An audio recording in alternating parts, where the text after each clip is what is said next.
Hey, what's up, YouTube? You Good Trader 101 here, giving you a quick deck profile of my top 4 YCS Philadelphia 2012 Dino-Rabbit deck. I decided to play Dino-Rabbit yet again because I still felt as though this deck's trap lineup gave it the best versatility across the board in every matchup.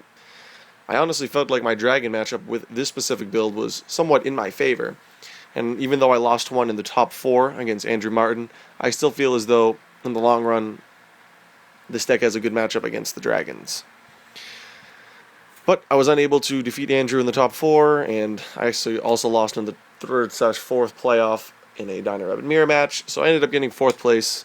I won another one of these mats, which I have quite a few of. I have only gotten rid of one, so if anybody wants the Blood Memphis mat, I have 4 or 5 of them or something absurd. But it was my 7th straight YCS top, which I guess was pretty cool. It's kind of like the Exceed Monster. Number 7, lucky straight. I almost wanted to extra deck it because I thought it would be funny, but this deck has no extra deck space. But anyway, this is the deck. Of course, we're going to go with 3 copies of Rescue Rabbit and the 3 copies of Direct Y, but Direct Y is still incredible.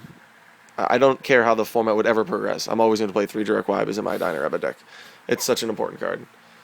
You go with 3 copies of Tour Guide, of course, 3 Cabazals, 3 Sabersaurus, and 1 Sangin, the 16, I feel, staple cards in Dino-Rabbit. And then in Chicago, I played 2 Spirit Reaper.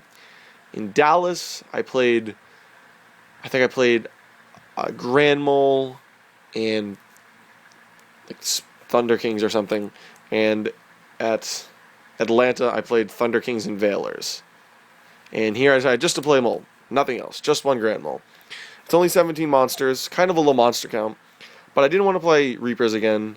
And I didn't want to play Thunder Kings in the main deck, because I don't like Thunder King very much. And there really wasn't any other monster that I wanted to play. I considered Doomcal, but I really don't want to main Doomcal. At least with Grand Mole, it's good against Safe Zone, which I thought would be a big problem this weekend with the rise in popularity because of Billy and all the other people who played Safe Zone at the previous event. So I figured Grand Mole would just be a good out to Safe Zone. So I decided to play Grand Mole. For the spells, of course, we're going to have 3 copies of Forbidden Lands, probably one of the best spell cards in this deck. I would play, as I've said before, multiple copies of it. I'd play 5 copies of Forbidden Lands if I could. It's such a good card, such an important card. And then 3 Mystical Space Typhoon. It's bad against dragons, but it's important to get your Guaibas and your Rescue Rabbit pushes through. And then I cut 2 Smashing Grounds from Chicago, and I put in everybody's favorite, Soul Taker. Soul Taker was a very popular card this weekend. It makes Shining miss timing. It makes Pulsar miss timing. I wrote an article on this card for Ultra Reality Games. It just got posted yesterday in case anybody's curious to go read it. It's a full 1,000 or so words just on Soul Taker. And then we have Book of Moon and the Trinity, Dark Hole Heavy, and Monster Reborn. For the traps, we have 2 copies of Macrocosmos. I decided to continue to main deck the Macrocosmos like Chicago. I only played a few Dino-Rabbit decks, and I played something like 7 Inzektor decks in the Swiss/top, and I beat them all, and this card was very influential in doing so. So, great call to main deck it. And then we have 2 copies of Solemn Warning, pretty self-explanatory there. 2 copies of Bottomless Trap Hole. It's not the greatest card against Inzektors, but it's manageable, and it's too good across the board. And again, I think with this, with the 2-dimensional prisons, it makes the Chaos Dragon matchup in my favor with the macro. I mean, I've got 6 trap cards that are just fantastic against that deck.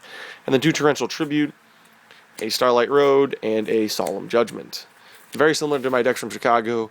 From Chicago, I cut 2 Reapers and 2 Smashings for a Mole and 2 Soul Takers. The side deck's actually very similar to Chicago, too. I decided to side deck 2 copies of Effect Veiler again, even though I'm going to have 3 Macrocosmos against the Inzektor matchup, games 2 and 3. When they destroy Macrocosmos or Trap Stun me or Decree me, I need the Veilers for backup. I cut Kinetic Soldier from Chicago and put in Gores because I felt like Gores would also be good against the Hero matchup. And actually, the one Hero match I played, Gores won me game 3. I Dust Tornadoed and then Gores'd him, and it just won me the game. So that was a good decision because this is more versatile against dragons and Dino-Rabbit and so on and so forth. And then I still play the 3 Snowman Eater. Can't cut Snowman Eater, too important. I decided to side deck 1 copy of Spirit Reaper, even though it's not as good anymore because of Photon Papilloparative, the new Exceed monster from the new set. But Spirit Reaper is still a solid card against Chaos Dragons, and it's still manageable against Dino-Rabbit, so I decided to still use it. I cut 2 Doomcals for 2 Thunder Kings. I thought they'd be better against Chaos Dragons, and they're already good against Heroes. I sided them only against Heroes. I really didn't like them. I did side them against Dragons. I didn't really like them against Dragons that much, though. and then 2 copies of Forbidden Chalice. I always side 2 Chalice in my Dino-Rabbit decks, and I sided it in against almost every matchup just because of Snowman Eater and Spirit Reaper. 3rd copy of Dimensional Prison to put the Hero matchup and the Chaos Dragon matchup even more in my favor. 3rd Macrocosmos, self-explanatory Dragons and Insectors, and double Dust Tornado. I bumped it up from 1 Dust Tornado from Chicago because I was that afraid of Messenger of Peace and Safe Zone against Insectors. For the extra deck, it's only 1 change from Chicago. Of course, there's going to be 2 Leviers. I made Macrocosmos, so that's why I think 2 Leviers is a little bit more important. I haven't summoned 2 Leviers in a few jumps, so maybe I'll cut 1 Levier, but I still continue to play 2. 2 Lagia, 2 Dolka. I never needed more than that. The Utopia and Utopia Ray. Acid Golem, Maestro, Roach, because it's good against Chaos Dragons and Heretics. Zenmaines, Leviathan, Stardust, because I play Starlight Road, and the brand new Photon Papilloperative. This card is awesome. I killed 2 Spirit Reapers this weekend, one of which was in the top 16, so that's of course cool. And also this weekend, I was looking at 2 Messenger Pieces with a field of Lagia with negations, Levier, and I had a Grammel that I kept bouncing his face-down monsters with.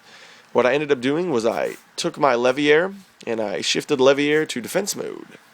And I used Photon Papilloperative to detach the final material because it had just destroyed a Spirit Reaper, to change Levier to attack mode because you can use this on your own monsters. And now Levier permanently dropped from an 1800 to a 1200, allowing me to Moloch my opponent while attacking directly under Messenger of Peace with my Levier, strictly because of Photon Papilloperative. Shout out to John Weigel for telling me that I could do that the night before and informing me that Photon Papilloperative can in fact be used on your own monsters, and specifically to get under Messenger of Peace, something that I told him would probably never happen, but it ended up being a reason why I won a Game 3 against Insector. So that was pretty cool. But anyway, thanks for watching. Of course, check out Alter Reality Games this week for my tournament report, which will be going up at some point after I write it. And of course, if anybody wants some Blood Memphis mats, I literally have one just like on the floor over there, and there's some in my trunk of my car. I have a bunch of these if anybody wants them. So thanks for watching.